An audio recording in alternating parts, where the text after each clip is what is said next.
Good morning. Welcome to Winnipeg. Welcome to Pizza Day. Now,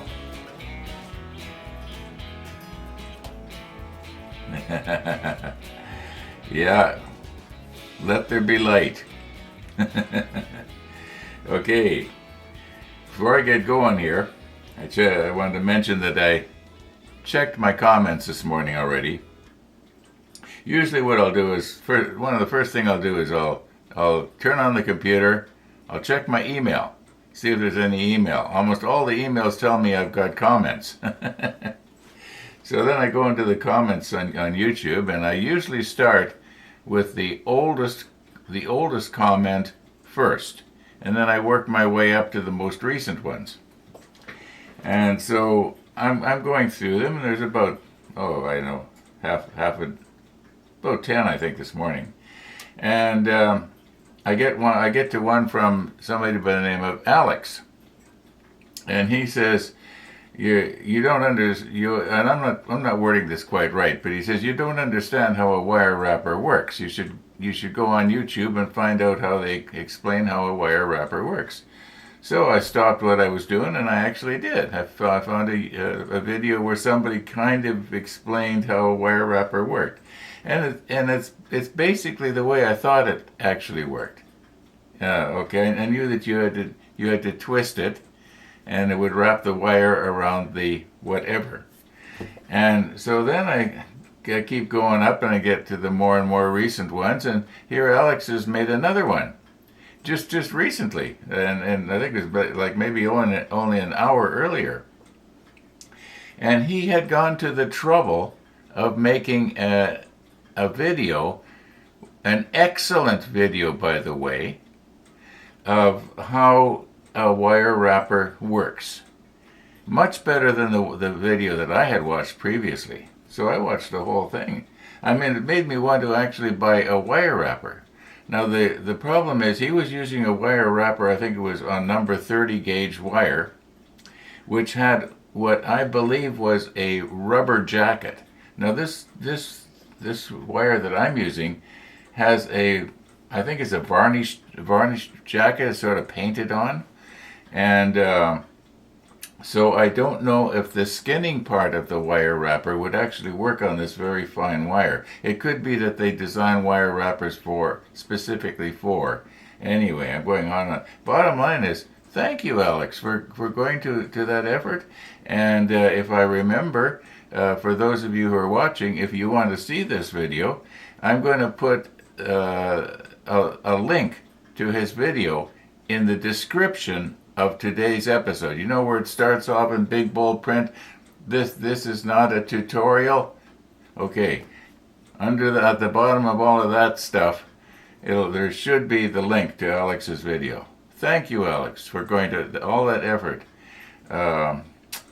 Anyway, whether I'm actually going to buy the real thing or not, I don't know. They're about 30 bucks Canadian right now on Amazon, but and the real thing actually does work a lot better than this. I don't know if I could modify this tool to make it work the same way or not. I think I could.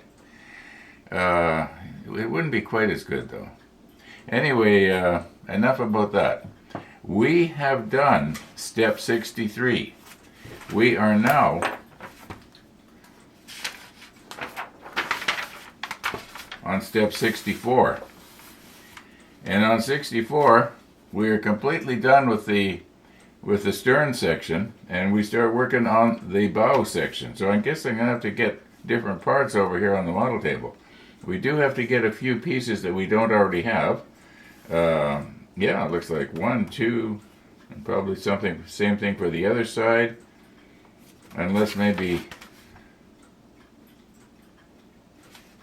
Anyway, we'll get them. We'll get all our parts. I don't think we'll be able to finish step 64 today, but we are slowly getting to the end. Then I've got to make whatever it is that's going to hold this thing on the wall. Okay. We are ready for Missy the dog. I can't think of anything else to talk about. Minus 9.7 Celsius. I think that's warmer than yesterday. I think yesterday was around 12, minus 12. Yeah, minus 9.7 right now at the moment. Oh, and all the clocks, my clock in the bedroom is working fine again. I don't know what happened. But one of the viewers made the comment that his clock, by coincidence, also did a weird thing. So I don't know if possibly the radio signal that we have here in North America or got itself put out a little glitch or something and just threw the clock for a loop.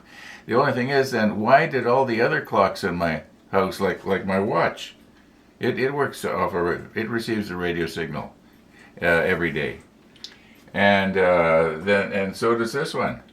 And then there's another clock that I have in the bedroom. It's an alarm clock. It also receives a radio signal. I'm big on that sort of thing, I guess.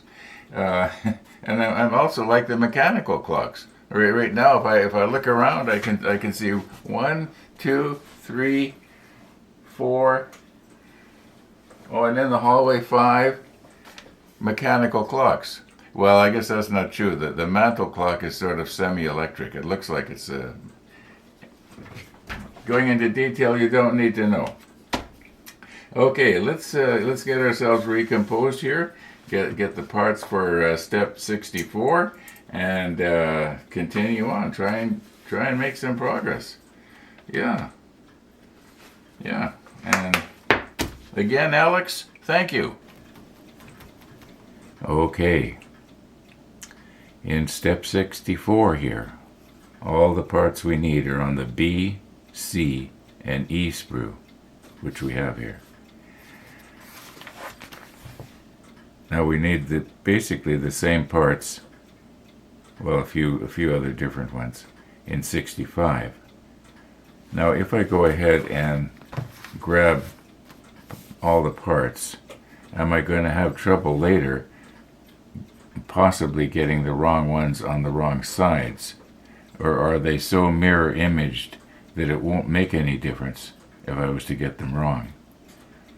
Or would it be impossible to put them on wrong? I don't know. Now, probably nobody noticed because nobody commented. But when I did this sort of thing on the aft section, I actually got these two pieces reversed.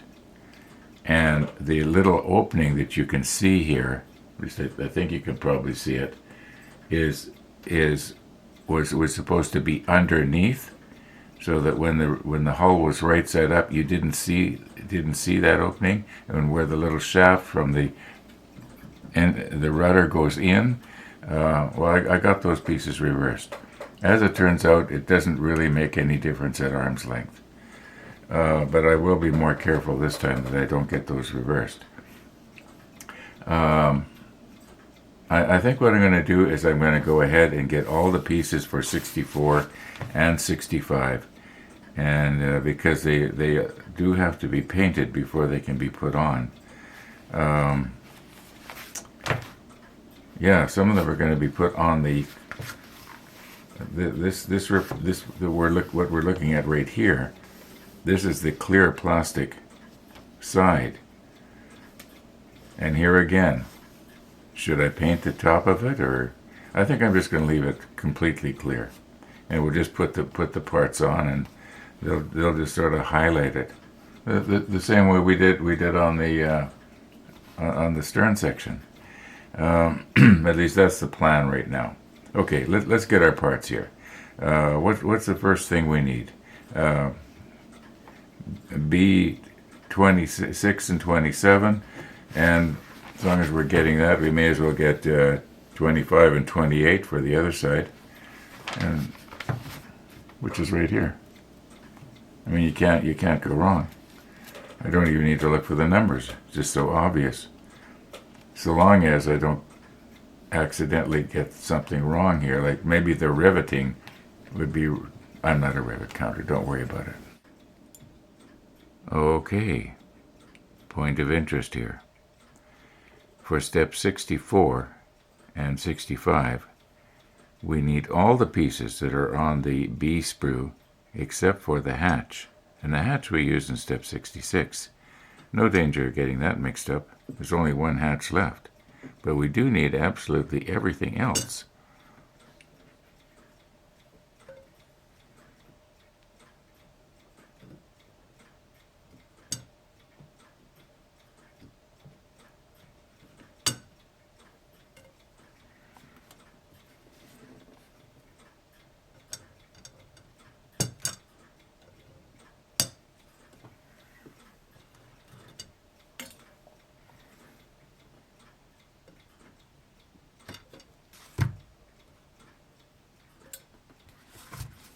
We will clean these up properly later.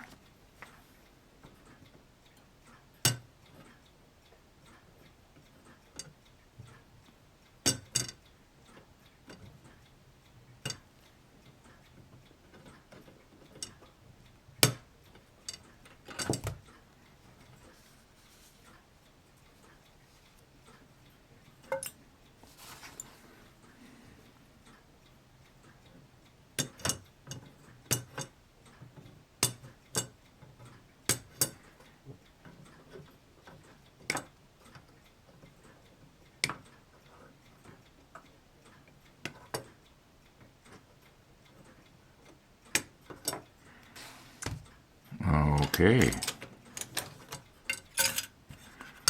There we go. I don't think there is anything left on the B sprue. I'm not seeing any little parts anywhere. So if we were still hanging sprue on the wall, yeah, we'd have another one to hang on the wall.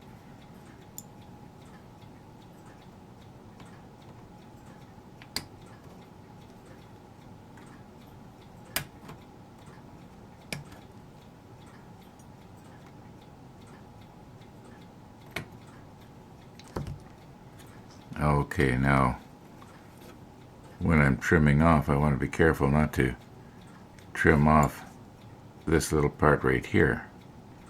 That's that part that I was talking about and that I glued in the wrong way on the stern section. And well, I think we're probably going to be okay. I'll just pay attention to what I'm doing. Don't get too exuberant and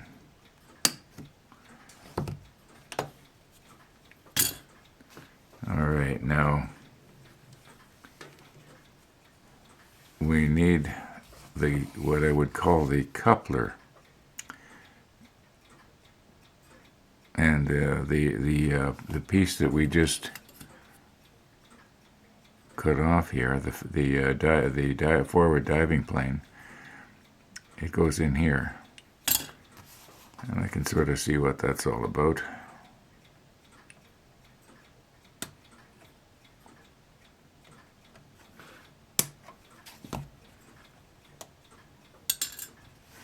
Now, according to step 65, we only need one of these E21s, but there are two E21s, and clearly we're going to need it for the other side. So let's be very careful here not to snap this.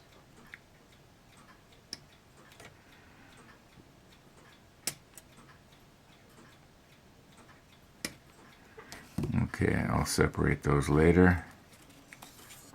Very carefully, Ron, very carefully. Okay, we got them.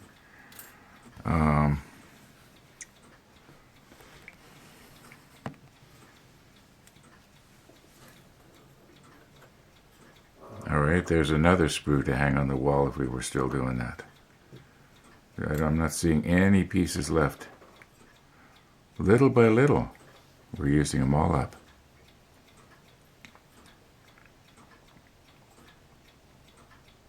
Okay, and here's the parts that we want to make sure I get them the right way up. You can notice there that there's a difference.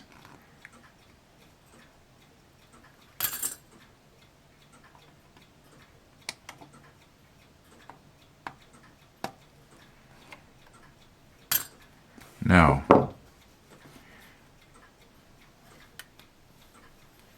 so let me get this manual out of the way here.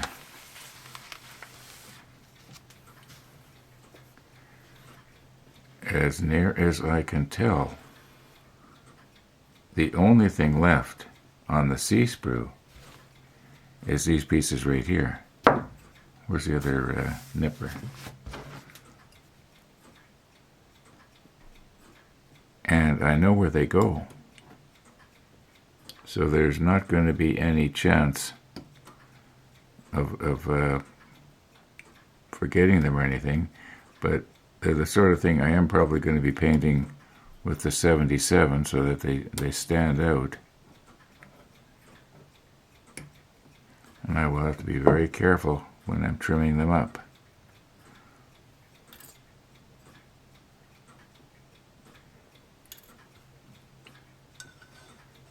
Okay, I could be wrong, but I think that we now have all the pieces necessary to complete this build. That's almost sad. Yeah. Okay, I am wrong here. There is some railing that has to be put on in step 66, which is on the D sprue. Now, I'm noticing here, let me move this up out of the way a little bit here. We got a problem. Somehow, we got ourselves damaged here. We got it broken in 2 places where it's broken, and it's kind of bent right here. So I'm going to have to carefully try and get this railing off of here, and we're going to have to do a repair job on the railing. May as well do that first before we actually need it, and that way it'll give the glue lots of time to dry. Yeah, I don't know if I did that in handling the parts or what. Now, on the Z sprues, if you remember, there were 6 Z sprues, and they had the batteries and a bunch of other stuff, but they had a lot of duplicate stuff apparently. Now, maybe at this point I should mention, if anybody knows where I may have missed something, please, even if you're not sure, just say, did you get the, and then I'll check. But this D sprue and is the only sprue left to get anything off of, and then of course all those extra Z sprues, or Z. Okay, I'm just going to go and get this, and maybe we'll repair this morning.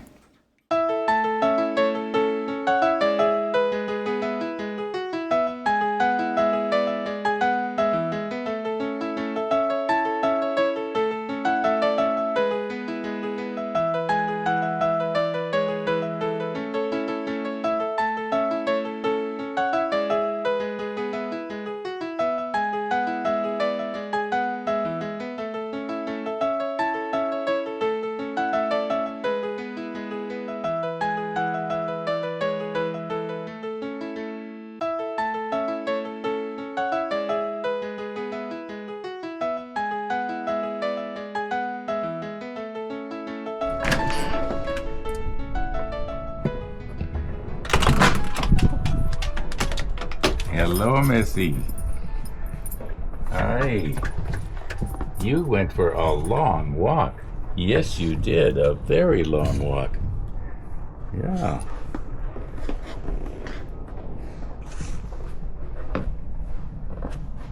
Max is coming, don't worry.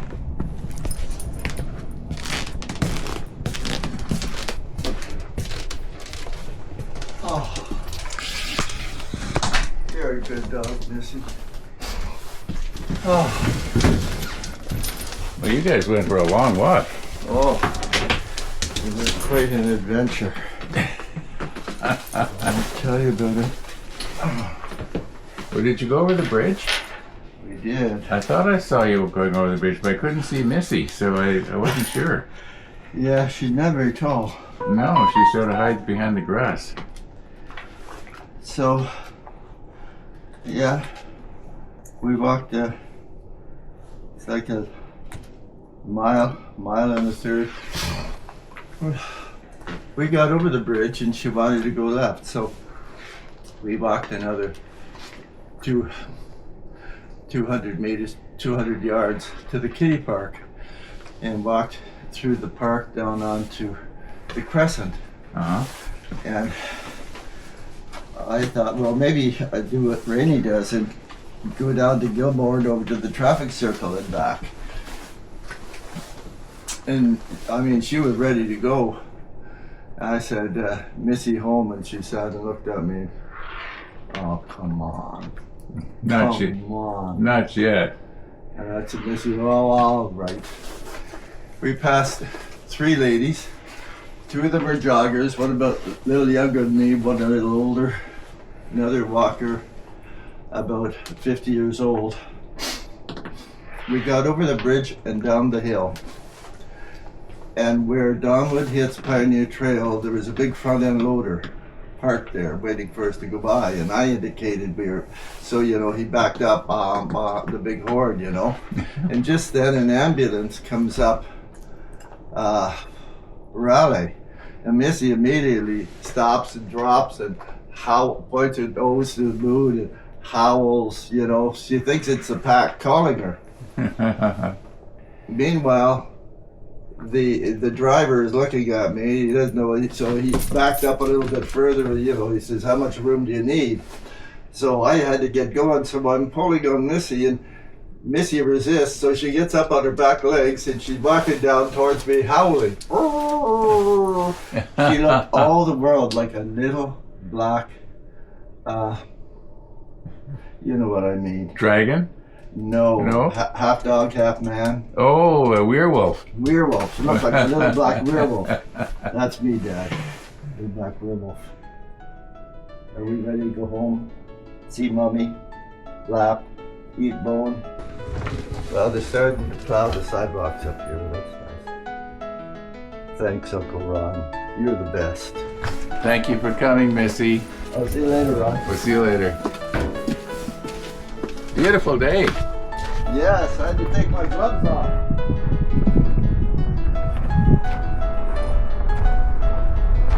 And there's a little bit of warmth in the sun.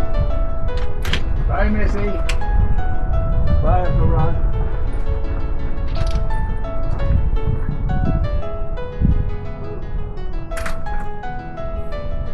Yeah, it's good to see that sunshine.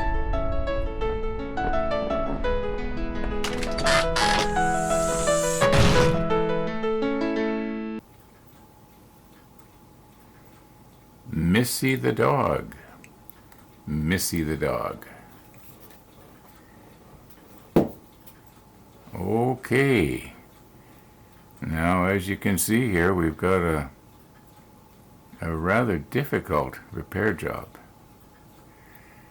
I think I can do it. Let's switch back to this camera over here.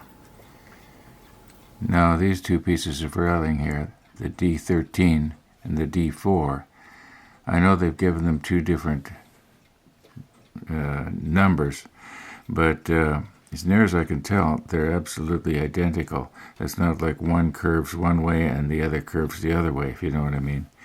I think that this one that got crushed, and I think that's what happened, it got crushed right here somehow. It was supposed to be perfectly flat, just like this one is. And let's see here. What is going to be the best way now? See, we gotta get it joined together here and here, obviously. I think maybe the easiest way will be to do this one first and let it meld, and then later move this one into place. Then I don't need to fiddle around trying to get 2 different joints together at the same time. Although, mind you, it is going, isn't it? Maybe I could. Now, obviously, I can't do it on the green cloth, but I think I can maybe set things up differently. I'll think of something. I have this on a microscope slide here, and earlier I tried to straighten the overall of the railing by heating it up. I think I overdid it, and it's it's almost worse now than it was before.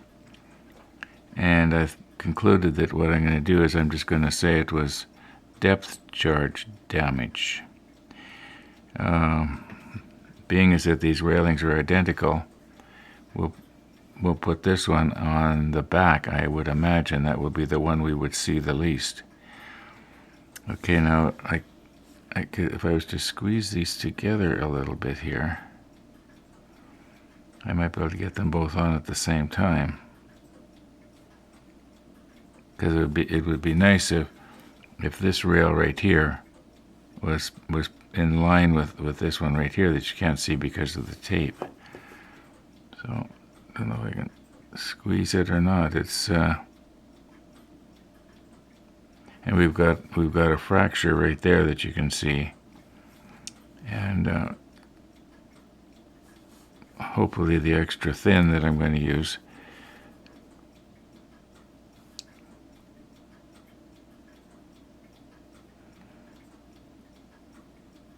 well, maybe what I'll do is I'll go back to my original idea of just doing this one first, and then I'll do this one afterwards.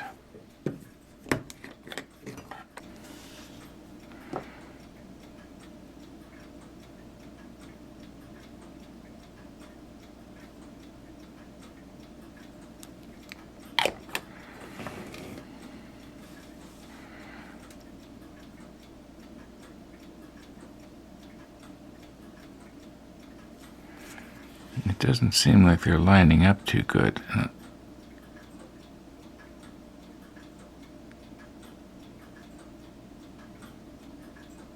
There, that seems pretty good. Now hopefully that's going to meld the plastic without letting it go and pool itself out on the top of the glass. We'll give that about 10 minutes.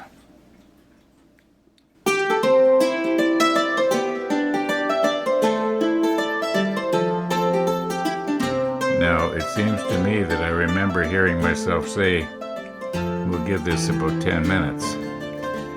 But that was probably, I'm guessing, well over 3 hours ago. In fact, Missy the dog just came back from her afternoon constitutional. So, yeah.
I'm going to try and use the holder downer here to pry this over.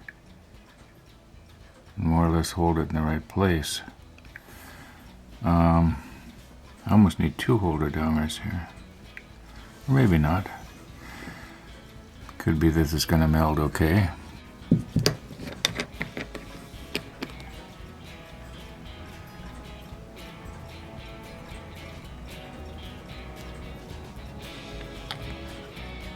Now what is going to happen is the plastic is going to be gluing itself to the glass. It doesn't look like there's a glass slide under there, but there definitely is.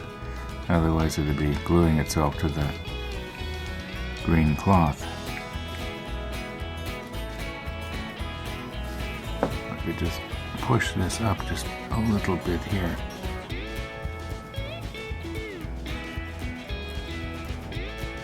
Now when that evaporates, there should be enough melding going on to hold that together And if I'm really careful when handling it and gluing it down on the deck wherever it goes, it's probably gonna work, maybe. If not, what we can do is we'll just cut it off right here, and this section from here to your right is just not going to be there. Unless I was to glue it on separately, that might work too. Anyway, I'm going to call her quits for today's episode, folks. Thanks for watching, everybody, and all being well, we'll be checking this out tomorrow.